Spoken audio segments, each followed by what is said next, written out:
Il faut reconnaître que le milieu socio-culturel au Mali, ce n'est pas facile, c'est difficile. C'est un contexte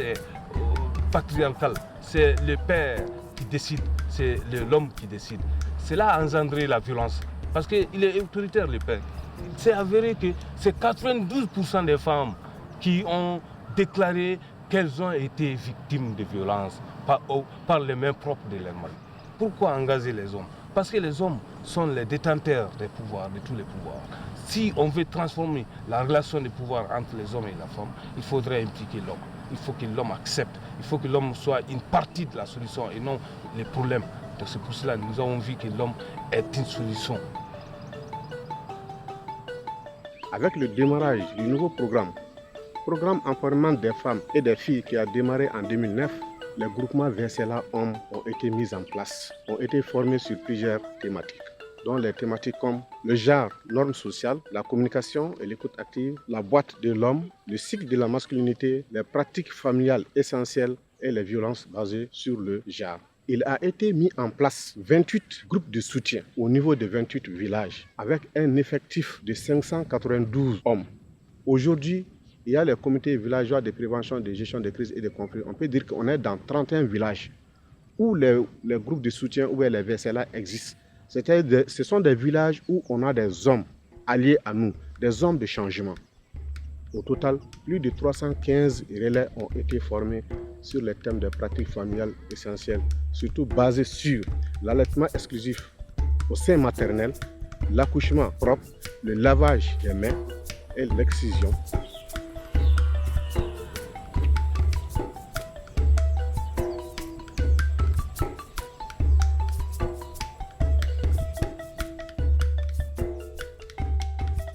N ye muso fila fana ta yan den tan ni kelen de bɛ ne bolo cɛmani 7 musomani 4 ça fait an ka arachi min ye kɔrɔbɔrɔ fɔlɔ an ka musow baro caman kun taa n'u cɛ o kun y'an ka taabolo ye kɔrɔfɛ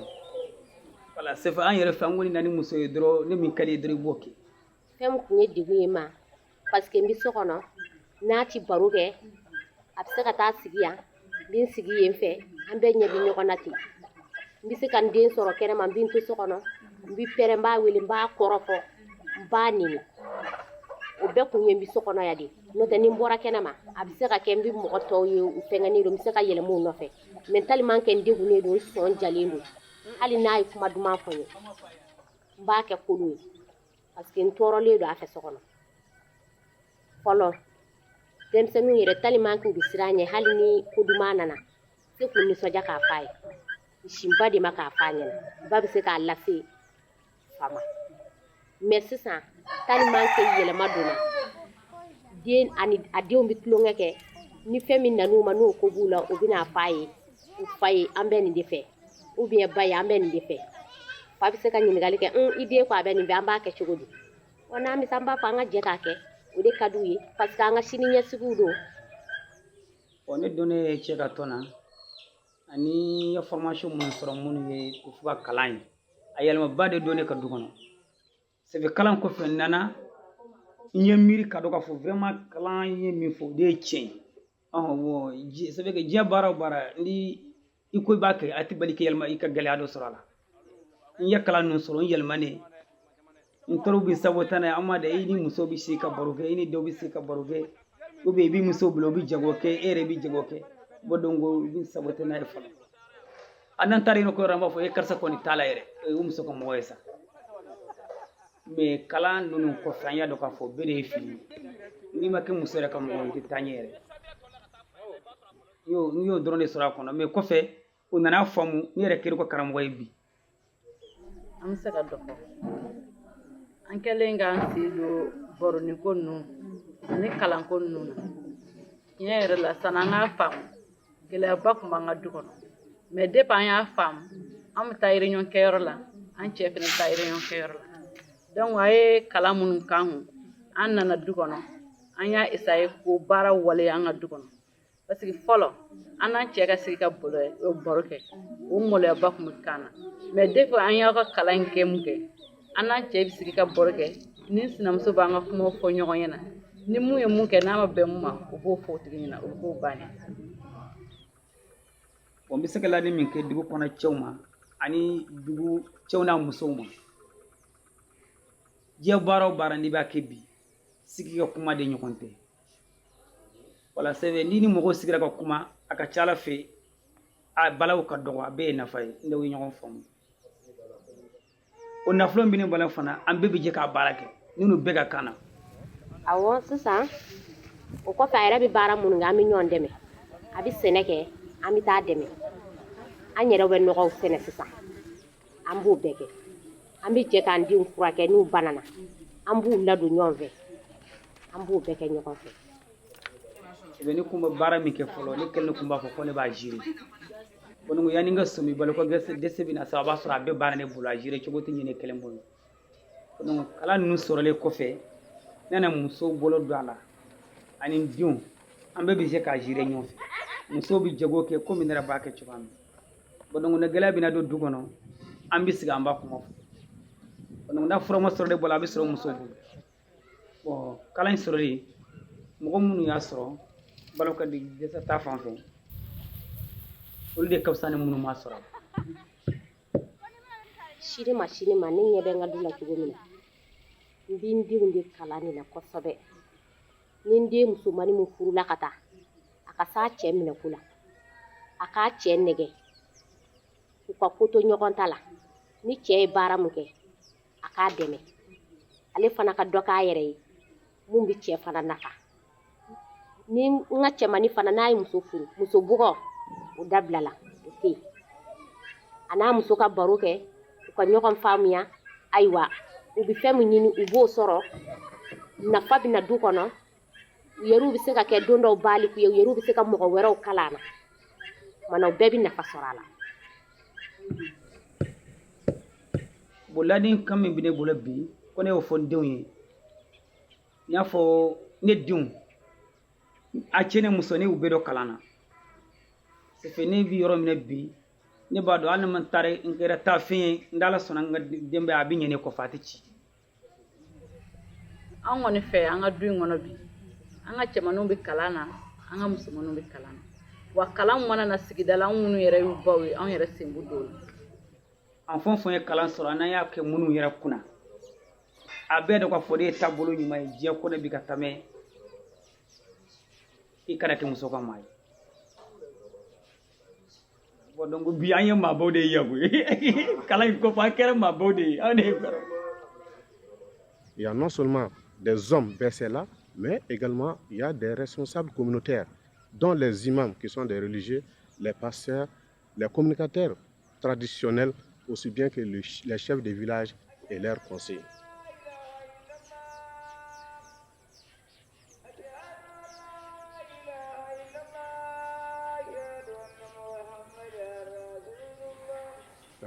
Ne ye Bokura Alimami de ye munna mɔgɔ caman tun bɛ yen fɔlɔ dɔw y'a kɛ komi i n'a fɔ bolokɔfɛ fɛn ayiwa an k'a dɔn ta de a bɔra tan a dɔn ta a bɔra tan ne y'a sɔrɔ an y'a sɔrɔ ani diinɛ bɛ taa ɲɔgɔn fɛ foyi t'a la a ma diinɛ dɛrɛse ni foyi ye n'a bɛɛ ne don ni e yɛrɛ kanu bɛ i musow n'i denw na e bɛ baara o baara la a b'o de kɛ an ko an n'a musow ka bɛn an n'an denw ka bɛn bon n'aw ma bɛn aw tɛ baro kɛ aw tɛ foyi kɛ e bɛ se kɛ di e yɛrɛ bɛ silamɛya min na i b'a ɲɛ jira a la cogo di. Tout ce qui nuit à autrui, tout ce qui porte préjudice physiquement, psychologiquement à autrui, c'est une violence. Membres des groupements ont été formés sur toutes les thématiques des violences basées sur les genres. Les thèmes sur les violences physiques, les violences sexuelles, les violences psychologiques et les violences économiques. Yani kala kana gɛlɛya kuma ni ɲɔgɔn cɛ dɔɔnin yani kala in na forisi kuma na yɛrɛ de a kuma an forisi an yɛrɛ n'a cɛ la n'o ko a kuma an forisi galeta kɔni n'a ye mun fɔ i ye dɔrɔn n'o ma sɔn n'i ma sɔn o ma dɔrɔn walima e sumayara dɔrɔn o bugɔli duguni a ye kuma yɛrɛ dɛmɛ nɔgɔ ma tɛmɛnen kɔ ni dusu kun bɔra dɔrɔn de n'o ye k'u bugɔli kɔ ko ni mina fɔ an ka fenga masan uru fe ni muso nani fi gaba akeri tade ni yemi bona ma sondron ibabugo do uru la ibabli ga barala na ya ni mununu chere mate yan ibi abugo basi ba fa tikele dila aya ka fo du so mina ko juga mo tere mina anya dok ma kwa du sani ci ko ma ka cike akilala dron ano kila ere de mina ka bugo on nere men ni kala abina ni futuna gwa ko na ere de basa abina ni nuso ko ya gwa ko no basa do la do dumine ra kundi du adola me mana mi ma muso bugo bi aka do doni ni yenyi ngama aya fulam o kuma bugo ere de ngani fen ngani kala zuro le tinyere la ay bogoli boy pew angonu be o yake farinya nga ne munungu ba fa ko ka sasira na musoyi aya ay kala zeminge kana choni muso ka sigi ka kuma lakali nyonyana ka kuna foni di nyomo nin kan ni mai ko lu bogo bi nyongoro o kana ye munu ye sababaw ye aka sɔrɔ k'olu ta o kunnafoniw di ɲɔgɔn ma o kɔni kelen a ye gɛlɛyaw wuli ka bɔ yen kosɛbɛ aya den cɛmanninw ka d'an ye an bɛ sigili minnu kɛ yan'u ka se furuw ma o b'a sɔrɔ u ye faamuya sɔrɔ anw ka hakililaw la ka o d'u ka taabolo ɲɛnamaya kɔnɔ. En général, dans le cadre de mes activités d'expert junior sur le programme TEF, je fais souvent des suivis auprès des couples. Après les différentes formations, je fais souvent les couples et des suivis chez les couples et je vais les voir dans leur ménage même. Et généralement, quand je vais voir les couples, je vais jusqu'au niveau des ménages. Je vais constater par moi-même comment est-ce qu'ils appliquent les différents thèmes dont ils ont bénéficié. Et quand je vais généralement, je les observe d'abord. Ils font comme d'habitude. Ensuite, j'en profite pour leur poser une série de questions aux maris et ensuite aux femmes, souvent même aux enfants, pour voir où est-ce qu'ils en sont par rapport à leurs engagements. Je fais des petites enquêtes à côté pour m'assurer que les engagements qu'ils ont pris, vraiment, ils sont en train de les respecter. Quand je me rends compte vraiment qu'ils sont là, ils respectent leurs engagements, ensemble, nous nous asseyons, nous prenons... nous essayons ensemble de voir des stratégies pour amener d'autres hommes encore qui sont dans le village, qui sont réticents, pour les amener à notre cause. Ce qui est sûr, le constat est net, le constat est clair. Il peut y avoir toujours une connexion entre notre culture par rapport à la communication qui est cachée et ce que nous, par rapport au programme informel des femmes et des filles, on sensibilise, on informe par rapport au vécu, ce qui est visuel, ce qui est pratique. C'est l'ensemble des leaders qui gravitent autour de ces prises de décision. Et nous pensons qu'avec ces personnes ressources, ces personnes engagées qui sont avec nous, l'arbre qu'on a planté va fleurir, donner des fruits, encore ça va partir.